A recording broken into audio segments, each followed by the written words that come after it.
Deadpool and Wolverine. This movie has had a shit ton of promotion and tons of hype surrounding it, and now with having seen it with the wife, do I think it lives up to this hype? And personally, everyone, I think yes, because I genuinely love this movie, and for me, personally, I think I like this movie more than the first one, which was my favorite before this one came out.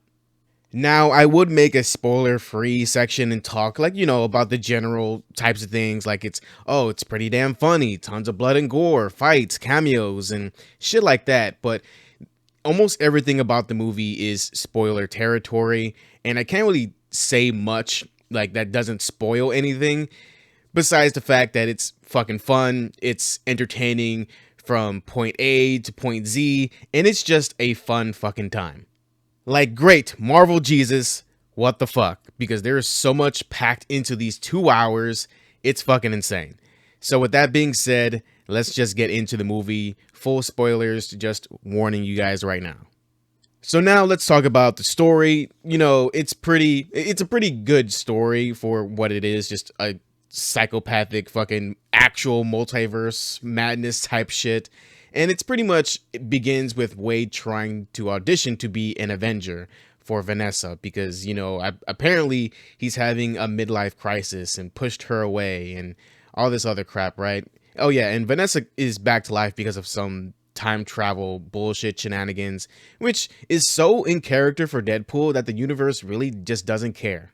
So Deadpool wants to be an Avenger because apparently he's, again, having a midlife crisis in a slump, and she wants him to be happy and you want to get through everything with him, but Wade pushes her aside because he doesn't feel like he's important enough, and all this bullshit, right, that later on he admits he fucked up on. So on his birthday, like a couple years later, he gets taken in by the TVA where he meets Mr. Paradox. Fuck this guy, by the way, who has been told to send Deadpool to the sacred timeline, but his world will die at some point. But Mr. Paradox, fuckboy McGee here, would rather just prune it instead of just watching it die naturally. And, yeah, he's part of that side of the TVA that likes to prune branches of reality and be a fucking asshole about it. Yeah, I already told you that, there's so much packed into this movie. Like, everything I just said right now is like in the first like 20 minutes, pretty much. So it's a lot. It's a lot. So the reason why fuckboy McGee here wants to destroy Deadpool's reality is because the anchor for Deadpool's world has died, and in a very long time, the universe will just die out, right? It won't matter. But the guy doesn't want to wait around for thousands of years for this branch to just die. He doesn't want to deal with that, so he would just rather just prune it, which is very in character for a side of the TVA who is so used to pruning and how it's efficient and this and that, which I kind of get from a corporate standpoint, but again, this, like, morally it's fucked up. So yeah, so Deadpool wouldn't have any of this knowledge if this guy just didn't go ahead and suck him out of the reality to tell him he can get into the sacred timeline or whatever the fuck. And he basically just made his own villain. Fucked up because Deadpool is like, yeah, I don't want my universe to die, so fuck you. So fuckboy McGee here tries to go ahead and force Deadpool into the sacred timeline. He steals like the little thing that helps you go to different universes and shit. So he goes off to try and bring Logan Wolverine back, because Logan Wolverine was the anchor for his universe, which is pretty nice until he starts to desecrate the dead body of Logan and using his adamantium skeleton to kill a whole bunch of TVA agents. And it's just an incredible time with the music, the dancing, which honestly just was an amazing opener for the movie, which was fucking hilarious. It just made me it made me laugh so much and just enjoy the bit, because it's a gruesome yet funny bit, but I think for me is like probably the best opening for a Deadpool movie. So after he leaves, after killing a whole bunch of TVA agents and so on, he goes off to go meet other Wolverines to try to turn them into his world's anchor. This is where it gets wild, where he goes ahead and meets the actual 4 foot tall stature Wolverine, which he promptly said, yeah, fuck that. And he meets the Wolverine on that cover at the end of the world, I'm pretty sure, where he's pinned to like a big old X, like surrounded by skeleton, like not skeleton, skulls and shit. And it's and Wolverine is like, help me, and Deadpool's like, no, I'm good, and just pimps off. And then he goes ahead and we see Wolverine in like the classic like tan and sort of like mustard yellowish like costume. And that's the costume where he fights Hulk in, and Hulk promptly I can't speak, promptly goes ahead and beats the shit out of Deadpool, which is pretty fucking hilarious, right? I'm still mad about like what they're doing with the Hulk. He's still up in the air. That's a whole, video in itself, because it's just so frustrating on that side. He meets like, Wolverine from the 90s with like the crazy hair and everything that promptly, stabs him and beats the shit out of him, which is still hilarious. He meets Patches, Patch Logan, and then he meets Henry Cavill Wolverine, which for me is just so fucking amazing to see, but also fucking sick and fucking hilarious, because even even Ryan Reynolds Deadpool is like the Calverine and everything. It's amazing. Henry Cavill does an amazing job. He's just too tall to be Wolverine, because even with Hugh Jackman, like we accepted it, but with Hugh Jackman, I'm sorry, but he's too tall. Like they got to do some shenanigans to make his height a little bit lower, but oh my god, if only he wasn't so tall for this. He would be a perfect successor to even Wolverine. He's like the perfect guy for a lot of these superheroes, right? So it's fucking crazy. So Deadpool does go ahead and get probably thrown out of that universe, right, by Calverine, and then he finds a Logan in a bar who was drunk, and brings him back to the TVA. When he brings this drunk Logan to the TVA to Fuckboy McGee, he apparently gets told that this is the worst Logan in the whole multiverse, apparently, because I shit you not, he just wasn't there to save his fellow X-Men who were murdered by mutant hunting humans, which has its own, like sort of issues in my head. Like how did they do that? Like, could you at least shown us like how this happened so it's a little bit more believable, because it's the fucking X-Men.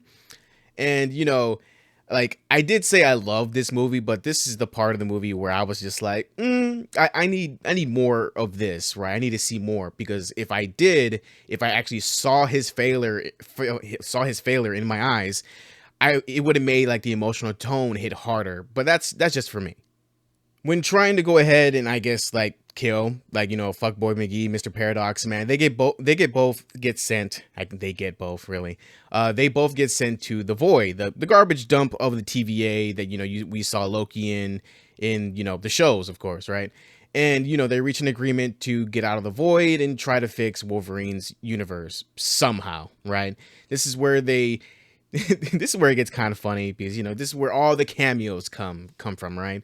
And they meet Chris Evans, but not Captain America Chris Evans, but Johnny Storm Chris Evans, which is fucking hilarious. But they do get taken in by Pyro and not Cynical, right? And tons of other mutants like Toad, fucking Sabretooth, who probably gets killed by Wolverine, in a in a non-climactic way, because always they fight and do a whole bunch of crazy shit, no matter the media.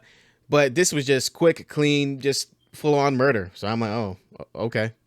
Wolverine and Deadpool get brought to Cassandra Nova at the Pym Fortress, which is made by Pym's corpse, which is always something in comics and stuff that have always been turned into a landmark in these sort of situations, which is kind of fucked up. But they try to fight her. Her abilities are just too busted. She's essentially just a god in the Void. Nobody can really do shit against her. She does hint that she is able to leave the Void, but just doesn't want to. She's basically God in this world, and tries to use the boys as food for Eliath, which they promptly escape from. Which I will say that the villains in this movie in particular, even Mr. Fuckboy McGee here and Cassandra, aren't really that strong. Motivations aren't really that strong, besides them just wanting to do it. That's about it. Like, it's not anything grand or anything either. It's just, I just want to do it. That's just how they are. So with that being said, the two head towards the direction where apparently there's a resistance against Cassandra is at, I guess, right? And they eventually get there after another fucking fight in the fucking Honda Civic car. I'm pretty sure it was a Honda Civic car. And they end up meeting them, and we see fucking Wesley fucking Snipes as Blade again. God, I miss this man, like, as Blade for, oh my god, just full on 2000s, like, blast to the past, like smack in the face, right? We even have Elektra with the original actress again, and then something I wasn't like prepared for, right, at all. We get fucking Channing Tatum as Gambit with accent and all, and honestly, I fuck with it. Like, give this man a Gambit role for the next X-Men movie now, because holy fuck. So X-23 is in this group as well. She is, I guess, the pseudo de facto leader. I don't know, right? I don't think there really is a leader here. They're just trying to survive as much as possible. And, X-23 is just another Wolverine to add to the list. So it's pretty cool. It's nice seeing her here. And they end up talking about raiding Cassandra's hideout, and finally putting the kibosh on her, which is neat. But Wolverine is like, you're all going to die, and he's not really about the plan or anything. And that's when later on Laura goes ahead and talks to him, gives him a pep talk, and says the cool line that you were never that guy until the time was right, and then you became that guy because you stepped up, which is always something that like encapsulates a little bit of Wolverine's whole arc, because he never really wants to do any of this, but he does it because he's a good man. Wolverine does join like the group in this big old fight against Cassandra's forces, and they try to get Juggernaut's helmet to help negate her powers because she's too busted. And honestly, it's warranted. Like, she even destroyed Magneto's helmet because she knew that helmet is one of the only things that can help dampen her powers, just stop him in general. Because of course, the fuck, she's so goddamn busted. She's the twin sister of Xavier, and she has her own like sort of mind melting powers that she needs to touch you with, right? I guess. And she's extremely powerful, and anybody who's like blood related to Xavier is just busted. Like from that show Legion, like his son. Oh my god, that dude is just reality warping, just busted. He's crazy. Anyways, we're getting we're getting off topic, but essentially the big old fight happened. It was really nice to see Gambit actually fight like how Gambit usually does, especially in the animated series. It was cool to see Blade again fight, Elektra, Laura. It was just amazing to see all of them fight and do their own thing in a very R-rated, sense. It was really fun to see. So eventually they do go ahead and dampen Cassandra's powers using Juggernaut's helmet to, stop her powers in general. And, when they were trying to go ahead and, figure out what the fuck to do, Pyro tries to kill Cassandra and shoots her a couple times. And I guess Cassandra can manipulate her body and make sure she doesn't die with her powers. And, Wolverine saves her by taking off the helmet, and she returns the favor by using the sling that she has by killing a Doctor Strange, apparently, to send them home. Yay. Wonderful, right? However, Dickhead Paradox Management Man, right, is trying to prune Deadpool's world. However, Cassandra wants to use the prune machine to prune every reality and just leave the void because she wants it to be the only universe to matter that she has full control in, which is, I guess it's valid, for a psychotic person, goal, but it's nothing really grand, and it's just, it's just a thing for this movie, which is, it's fine. So after, getting thrown into a store by her and shit, they try to figure out what's going on, and then the Deadpool dog, which is, pretty cool dog. It was pretty cool anytime the dog shows up. Goodpool shows up and, tries to get the dog back and all this shit. Then the Deadpool core shows up trying to fuck everything up. And, there's a big fight with the Deadpool core. Goodpool dies. Shocker, right? And Peter, not Parker, starts distracting them, talking to them. Because apparently, there's a Peter in every, Deadpool's universe and so on. So they love Peter. Peter is an amazing person that they all love. So the duo goes and tries to save the fucking day. Hooray. But as you would guess, Deadpool, you know, tries to sacrifice himself instead of Wolverine, and then they both try to do the whole sacrificing thing. But apparently, because there's two of them, and you know the way they did it and stopped, you know, the machine, which caused Cassandra to die, you know, allow them to live. And then, you know, they both snitched to the actual TVA lady from the actual Loki show, who, you know, has a hard on for Peter, who shows up, right? Which is really fucking funny. She goes up and, you know, takes Mr. Fuckboy McGee, management man, who started all this bullshit away. And then the movie ends with Wolverine and, you know, everybody from the Void and everybody, you know, showing up at his house and everybody talking. Big old happy ending for everybody. And Wade is now talking back with Vanessa. It's cool stuff. That's basically where the story ends. And, you know, that's really it, which makes me, you know, happy, because a lot of this movie was just entertaining 100% the way through, at least for me. And I feel like this movie is the best out of the 3 Deadpool films. But yeah, that's it. That's just a basic, you know, rough draft of the story. And honestly, yes, it's wacky as fuck. But I'm glad they did it in a way that isn't in the main MCU timeline, technically, I guess. And we're able to do a lot of wacky shit because it wasn't in, you know, that timeline. Most of the setting was in the Void, where you can meet literally almost anybody, right? My own thing is that, you know, even in the Deadpool core, we didn't really see a lot of, like, you know, notable Deadpool, you know, variants, which, you know, is fine. We got Lady Pool and, you know, the floating zombie head and, you know, whatever, right? But nothing really notable, right, from the actual Deadpool core comics. I'm not gonna lie, seeing Wolverine with actual headpiece was fucking goated. It was amazing. The actual fight scenes, especially with the two, are honestly great, and probably just some of the most creative and fun stuff that you know, Marvel has come out in a long time. I'm not gonna lie. All the references and, you know, fourth wall stuff were pretty fucking great. Fucking good pool, just saying the proposal. Like it's just so fucking dumb. And even Deadpool was like, what the fuck was that?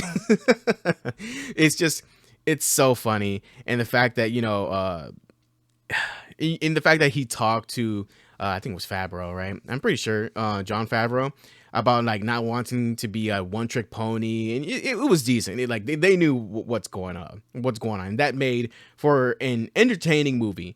And they acknowledged that Deadpool can only do Deadpool shit for so long before it gets tiring, and he needs, you know, other actors, other strong leads to help, you know, mix things up a little bit. And, you know, I'm glad that they brought Hugh Jackman in as Wolverine to help do this and create this film.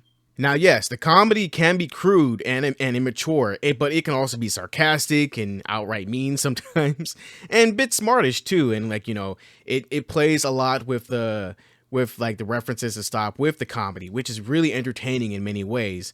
And, you know, it just adds to more of Deadpool's wacky nature, and it's just fun. Overall, the movie is just fun all around, for me at least. I'm not saying Deadpool's wackiness is not fun or anything. It can be, but you can only, you know, stand his chatter and bullshit for so long. And that's why they needed, like, the bits, the better jokes, the entertaining, you know, situations to help balance out Deadpool and his Deadpool bullshit, right? Now let's get to the like how this movie really involves itself with the MCU, what it does for it, and so on. Well, I guess it shows that the TVA is, like, what the TVA is doing in Loki's version of, like, you know, the Sacred Timeline with Yggdrasil or whatever. I fucked that up real bad, right? And, you know, maintaining order and making sure psychos don't try to disrupt every timeline because of how psychotic they are. You know, the whole gist. We also see how they are fine with having branches, like, die out naturally, no matter how long it takes, especially after the anchor is gone, which I guess means when the movie the universe is set in is done, and, like, you know, it's fine to sort of, like, forget about, since, you know, technically in our eyes the story is over, so now the world is over. It's similar to how I guess, like, the Daredevil, Elektra, you know, universe, like, they were the anchors, and, like, Daredevil was the anchor or whatever, right?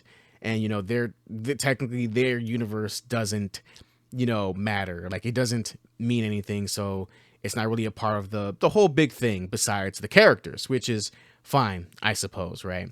Now, do I think like a lot like this movie does like drastic changes to the MCU? Yes and no. Like it seems like they're trying to sort of place specific individuals in the sacred timeline for some reason, I guess. I suppose for Deadpool it would like, involve Thor for some reason, but I feel like adding more characters from different universes who still have the memories of said universe doesn't make sense to me. Unless that, like the higher ups at the TVA didn't really care about Deadpool, being, interjected in the sacred timeline or whatever the fuck, right? Was a lie, but, whatever. It doesn't matter. But I do think that, it's interesting that, a lot of the more crazier shenanigans can happen in the separate universes, timelines, whatever the fuck. I think it's fun. I think they should dive a little bit more into that. And I don't know, maybe because I get what they're trying to do, maybe dip into like all these other groups and stuff like that. And unless they have like a Crisis on Infinite Earths like type event where timelines merge and existing groups are now integrated into the main MCU timeline, I don't know. I think it's just gonna get a really complicated, especially with the TVA stuff, with the timeline stuff. But it's just gonna be like, if they do it right, they gotta at least, put a bunch of projects to at least simplify things for us and not overly complicate things with like just one or two movies. However, I do think that this will just be a one and done sort of like crazy, like multiverse of madness part 2 electric boogaloo sort of situation. And, maybe the TVA will call upon Deadpool and Wolverine to help with certain situations in, the sacred timeline, which could be interesting. But I just really like for like the regular timeline to just start with developing their own X-Men, Inhumans, Fantastic Four, Ghost Rider, more characters and groups naturally. But, again, I'm getting sidetracked like crazy. The movie is fun. But what makes it fun for the most part is the chemistry between Wolverine and Deadpool and how they get closer as the movie progresses. Or I say closer in quotations, right? And how they progress. It's really nice because it's actually sort of believable because both of them are so fucking ridiculous. And I definitely feel like the relationship that they have is, got closer as, they, go through the story together, which is kind of nice. It is pretty nice. Overall, the movie is a blast. It's hilarious, fun, tons of action, and just fucking insane, like most of the time. And it's just a fun movie. This Deadpool movie is a cut above the rest. This is the only Marvel movie I feel like will be like the most memorable movie like they've had in a while. I think since, I guess, Guardians of the Galaxy 3. Like, it's going to be on people's minds for a while because it's that entertaining. Not only that, but if they start banking a little bit more on some R-rated movies here and there, I'm fucking down. Like, let's get a Wolverine Weapon X movie. Let's get a Daredevil movie going. And by the way, the Weapon X movie, like, I want an actual Weapon X movie, like him with like the VR, sort of headset on his fucking head, and being like tested as a weapon and so on in the frozen tundras or wherever the fuck they were in Canada. Shit like that. Imagine like an actual rated R Daredevil movie, Punisher, Blade. Please, for the love of God, at least just come out. Ghost Rider, for fuck's sake, please, God, please. They got to make these movies really fucking good too, and without cutting down a lot of the bullshit and make the movies tailored for them. I don't want all this fucking bullshit about like like the same type of like anti-hero bullshit that like what Black Adam and fucking what's the other one, the Morbius, and even Venom at times, where it's just like anti-hero fucker, right? That I don't want any of that shit, right? I want these movies to be tailored to a specific story that's tailored to them, so it can feel more important for the characters, it can feel more unique for that specific character, and it would be an incredibly fun time. You'll make everybody happy and you'll make millions, Disney, I promise you. Now, with what I just said, this movie here with Deadpool and Wolverine, which, it's a crazy ass movie from start to finish, it does that. It brings like their whole wackiness together, especially this version of Deadpool, who is, always into some shit, whether it's time travel, multiverse. He's just an issue all around, and that's what this movie represents. And it's just so much fun. And with all this said, this movie, Deadpool and Wolverine, gets a 10 from me. It's entertaining as hell. I recommend watching it because it's just so fucking fun, funny, enjoyable. The references, the comedy, the action, it's just so goddamn good. It's just enjoyable. It's just a fun movie to watch. Like you won't really get tired of it. I'm pretty sure if I watch it a second time, there will be references that went over my head the first time I watched it, and it's just gonna be incredible, right? Even the dance sequences, and it's just great. So yeah, if you watch the movie, let me know what you think of it in the comments below. If you plan to, or just would rather just like listen to spoilers, from me, I guess. Like, tell me your thoughts. And with that being said, this has been SinnerMan telling you guys to stay safe, healthy, mentally, emotionally, and physically. Thank you for all the support, and see you guys later.